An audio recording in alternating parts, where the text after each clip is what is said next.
Welcome to the Ventura Rock Spot. My name is Pam Baumgartner, and I'm going to be your host today. The Ventura Rock Spot is a monthly program where we highlight artists in and around the 805, as well as the artists who come to the 805 to play. We have a website we want you to check out. It's VenturaRockSpot.com, and you can find out how to be a guest on the program, as well as see past episodes of Ventura Rock Spot. And before we get going, I just want to do a quick shout out to Michelle Hoover and GWC Productions for producing the show. And joining me now in another part of town is Guy Martin. Guy, how you doing? Good. I'm good. Good. And you're calling in from your studio, Black Couch Studios, correct? Yes, I am. Okay. We are recording in the middle or at the tail end, we hope, of the pandemic. How have you been holding up? I would say as good as can be. I'm doing well considering other people that I've heard not been doing so well. But I'm just trying to lay low like everybody and stay above the waters, you know. You've been working though, and you're still recording music, and you're still writing and producing and things like that, right? Yes, lots of that. You're missing going out though and being able to get those hugs and shake hands, kiss babies, stuff. The whole lack of people interaction is just so weird. It really is. The best interaction I get is going to Lowe's, you know. And you go to Lowe's and you run into friends at Lowe's, and that's about it. You know, the whole the whole live scene, you know, other than FaceTiming with my peers and guitar player friends and stuff is cool. We just we'll just talk shop, FaceTime, video chats and stuff. Now, have you been collaborating via those sort of venues or avenues? It's always in the works. We talk about it. I literally just got off the phone with Johnny Main from the 44s, and we, you know, talked about his new stuff coming out, and collaboration is in the works for that too. So hopefully, you know. Good. Yeah. All right, let's get a little bit of background on you. Give your background. How long have you been playing music? When was the first time you discovered that you wanted to play music? Oh my gosh. So all we have is 30 minutes, but my friend played the guitar, and I was just like, oh, okay, there's that. Put that thought on the back burner. I'm at a house party, and there's a guitar and an amp sitting on the floor, and I know nothing about guitar, and I'm like, I'm picking that up and I'm strumming it. And so between my friend playing guitar and me being at the party with the guitar, I was like, I'm getting a guitar. So my friend kind of guided me into what to get. I got this old cheap thing from Heck Music, which was a local store back in the day here in Ventura. And, you know, from there, he showed me some rock chords. Like the first song I ever learned on guitar was Rainbow in the Dark from Dio. And it's 3 chords. Da, na, na, na, na, na. So I was all proud of that. But I've always loved the blues. And so I was listening to people like Albert Collins and Freddie King and Albert King. But when I heard Stevie Ray Vaughan, a friend of mine showed me that one of his records, it was Couldn't Stand the Weather. And as soon as I heard Scuttlebutton on that record, I'm like, that's what I want to sound like. So I went, bought all his records, played them. I played, so at this time, I'm probably 15 and a half, 16. I'm at home about 4 or 5 hours a day playing to Stevie Ray Vaughan records and other blues, but mostly Stevie Ray and Hendrix. Is it weird to like show video on my phone? This clip is me in high school at a high school dance.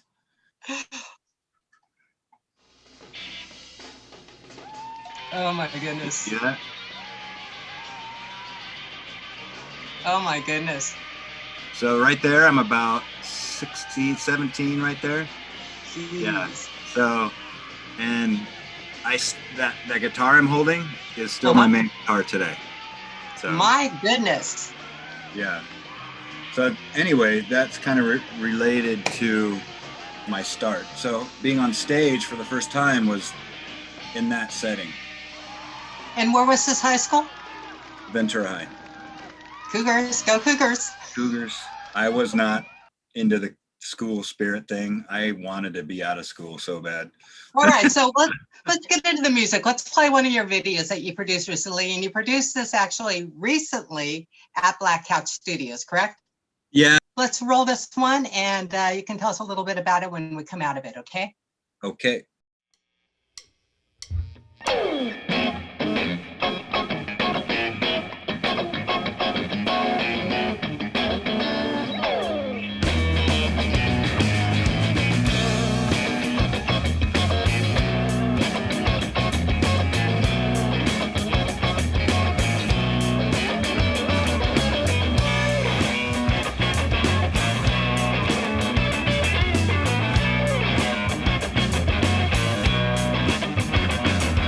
I met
All right, so that was called Walk With Me. Tell me about that tune.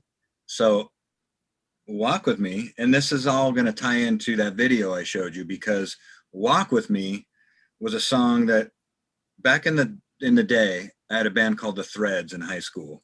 That was that band you just saw in high school. And we wrote that song called Walk With Me. It was more of a, back then it was more of an aggressive rock punky thing. So I took the lyrics and redesigned it into a blues rock, real funky blues rock tune. It's, you know, it's not going to win any Grammys for a lyrical sense, but it's a cool song. It's fun to play. It's fun to jam on, and it's been around a while. So because COVID, we haven't been doing a lot of playing and interacting. So I picked that song because it's been around the longest in our little trio here. So, and it was just easy to roll into. Okay, and who are the other two members of the trio? Currently it's Todd Marute on bass and Pete Gallagher is on the drums. Got it. Okay. So let's continue on with the history of Guy Martin. So we're heading into the 90s. What did you do in the 90s? In the 90s, listen to Nirvana. What were you doing? In the 90s, wow. So in the 90s, we were fine-tuning our craft as a trio, doing all blues rock oriented, very Stevie Ray-ish, a lot of Jimmy. I did a lot of Stevie Ray covers. Where were you playing? So in the 90s, we did mostly Ventura, Santa Barbara, some LA, lots of Ventura theater. Starting in the 90s, so at the Ventura Theater, God, we opened for, I'll go down the list based on my memory. Okay. There's the Jeff Healey Band, who was phenomenal when he was here with us. Slash did a thing called Slash's Blues Ball, and we opened for that. Little Feat, which was amazing. Oh my gosh. BB King. Let's see what else. I did a Stevie Ray Vaughan tribute act at the Ventura Theater in the 90s. Okay. That's when I was doing a lot of Stevie Ray. I did my Jimi Hendrix experience night there, which was great. Right. And when did you evolve into doing the Hendrix thing? Because that's all I've really seen you do. I never saw the Stevie Ray Vaughan. Yeah, that was fun. The Stevie Ray Vaughan was fun, but the Jimi Hendrix night was even like 3 levels above the Stevie Ray night, because it was a full production show, 3 background singers, backstage backdrops, lighting, and it was good because I put on all the hats on that. I spearheaded all the rehearsals, all the production, all the ticket sales. I mean, it was a good gig. We made money. We filled the house. I think it was the way they set up the tables. It was full. It was about, I want to say, close to 800 people. Wow. And you recorded that and had DVDs, right? I did. I had multiple cameras that night, and I do have a DVD of that night, which is awesome.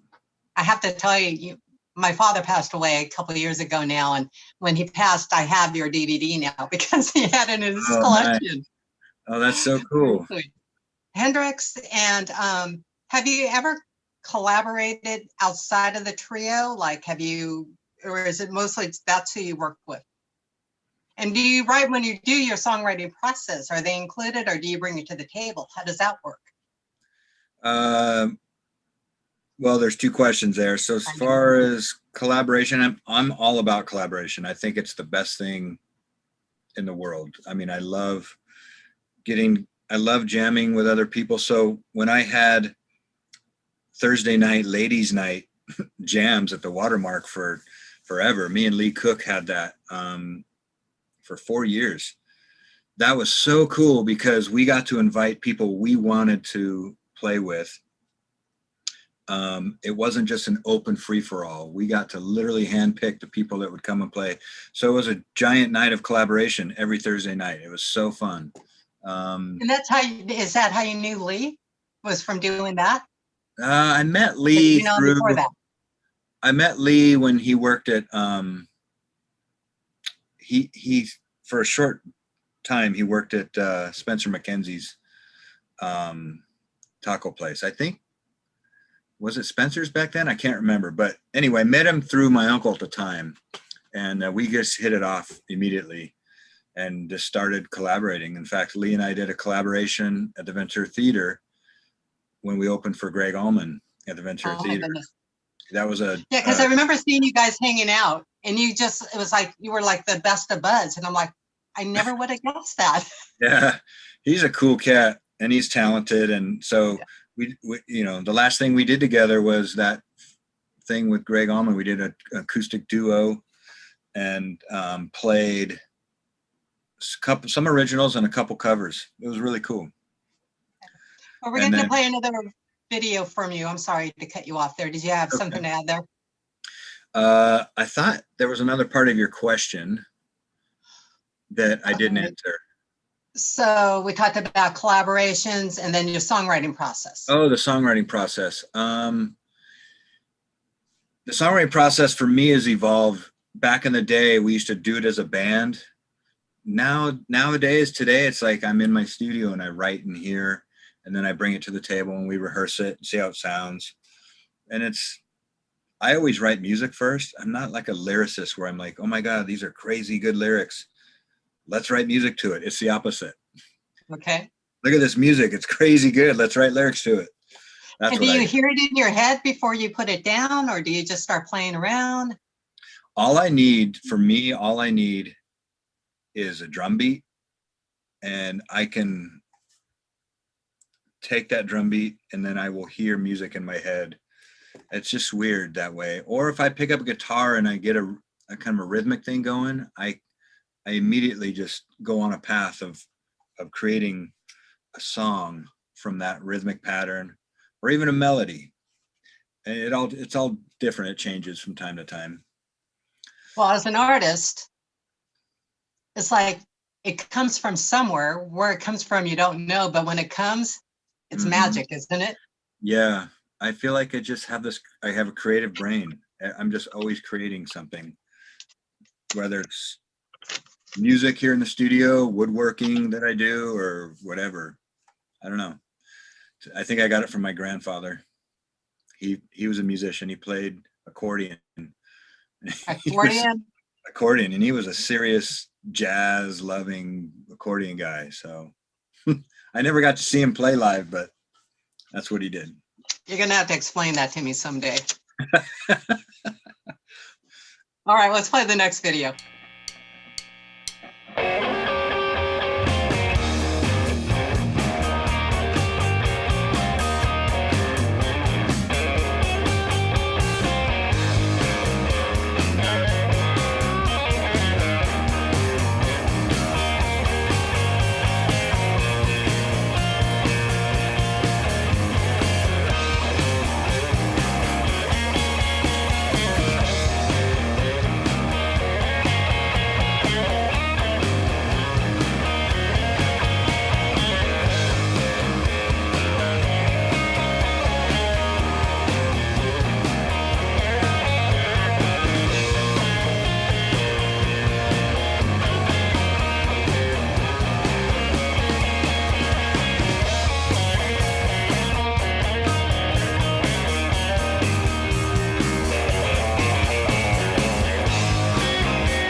Okay, tell me about that song we just played. That is a fun, kind of straight ahead instrumental called Texan Good Time. And it's literally a Texas blues jam. And it's just fun to play. I came up with that opening riff, and then the band just came in, and it's been around. It's been in my song list for probably four years, and then we just decided to throw it out there, and it was fun to do. Nice. Okay, so I heard a rumor from my producer here, Michelle, behind the scenes, that you actually played the anthem, the national anthem, at the Staples Center. You have to tell me the backstory on that and how that came about. I have a friend who knew one of the top guys on the LA Clipper basketball team, and he said, "You want to do the anthem? I could probably get you the gig." I'm like, let me think about that. Okay. So I went into my studio that I had at the time back then, and I came up with a demo, submitted it, got accepted. And it was a very clean, it wasn't the Jimi Hendrix cliche anthem. It was very clean, bluesy. There was probably about 4 or 5 seconds of a Jimi Hendrix style in there. Other than that, it was my own thing, and it was really cool. And LA Clippers playing Miami Heat. So it's when Shaq was on the Heat. And the whole place was full because they wanted to come see Shaq because he was an LA guy. And it was the most crazy thing. I'm wheeling my amp out there, 18,000 people, the lights go off, center court light on me. Oh my God. And it's go time. They're like, and I'm just like, okay, because everybody knows the song. So if you mess up, they're going to know that you messed up. So I pulled it off. You nailed it.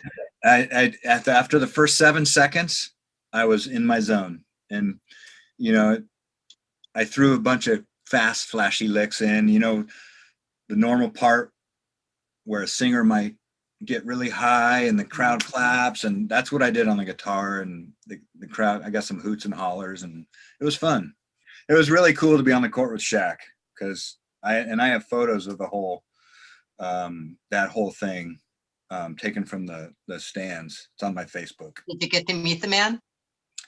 No. I didn't get to meet any players. But yeah, they're too busy warming up and doing their thing. Yeah, they're in their zone, right? Yeah, they're in their zone. Yeah. All right, well done. So let's talk about the studio that you're in right now. How long have you had this Black Couch Studios? About a year, a little over a year. I bought my house strictly because of this layout. There's a whole lower level down here that could be a granny flat or like a, an extra quarters or something, but I turned it into a studio. Okay. And who have you had in there? Well, Jaden. Being so new, Jaden Secor was the last. Yeah, Mr. Twix. He was the last. He was the last guy in here. There was another cat by the name of Court Kellum, very talented vocalist. He's still in the process of wanting to come back in here. COVID kind of slowed things down. There's a lot of plans to get a lot of people in here, and that kind of slowed down with COVID. But I'm talking to other people about coming in, because it's I wish I could pan the camera around, but it's just got a cool vibe, and it's a great space. I feel so blessed and fortunate to have it, and I get to live here. And what are you looking at moving forward? I probably have 3 records worth of music that I need to finish. And what are you waiting for? Well, life gets in the way. My day job gets in the way. I'm my own worst critic. I hate the way my voice sounds. Other people like it. So if I'm on a project and I'm singing, I'm like, I'll put it away for a while. Moving forward, I want to get a full record done for me. That's a huge priority for me. get my songs done on a record. And it's hard because I'm so picky about my material. I need to get an engineer here to run the board while I'm out there. Right. So there's that. How about live music coming back? Can't wait. Oh my gosh. I'm looking like there was a point where I got a little burnt out on the local scene here and took a break. But now that we can't really go play anywhere, I'm just itching to go play again. I want to go play. I am slated for the Ojai Blues Fest in June as the headliner. You're confident, huh? Well, that is outdoors too, right? It is outside, so who knows how they're going to handle it. Right. I don't know, but Tommy Marsh, I think, is spearheading a lot of that, I guess. So he asked me to headline. I said, okay, sure. I guess he's coming back to visit us then, right? He must be. What did you actually listen to when you were a kid? Like when you say kid, what do you mean? Like the first time you realized that there was music? Oh, I did listen to everything my dad did, which was Elton John, Rod Stewart, the Doobie Brothers. And this would be the 70s. Yeah, the 70s. So all the good shit. Sorry, you got to bleep that. Bleep. See this shirt? This is dating me right here. This is my vibe. It was a good year. Good year for producing babies and a good year for music. Yeah. Good year to walk on the moon. Good year for Woodstock. Woodstock was in '69. So you're out there, you're recording, producing, and you're playing and you're writing and you're itching to get out there and play live again. Is that summing it up? Pretty much. Yep. All right. So Guy, tell us, how do people find out more about you? You have a website and you have Facebook and all the social media. So how do people find out? So for my music, on social media, Instagram, Facebook, it's Guy Martin Music. Website would be guymartin.com, and Black Couch Studio, blackcouchstudio.com. I'm everywhere in all those places. You have a YouTube channel? I do. Guy Martin Music on YouTube. It's not updated, but there's stuff on there. A lot of stuff of me doing Jimi Hendrix and whatnot up there. So. Excellent. All right. Well, we're going to wrap it up here. I want to thank you for being on the show, Guy. On behalf of Guy Martin, our producer, Michelle Hoover, and GWC Productions, our Ventura TV, and VenturaRocks.com, I'm Pam Baumgartner. Thanks for joining us, and we hope to see you next time. Welcome to the Ventura Rock Spot. My name is Pam. I'll start over. Welcome to the Pam. I didn't sport my zebra thong or my leopard Speedos, so there's still time for that.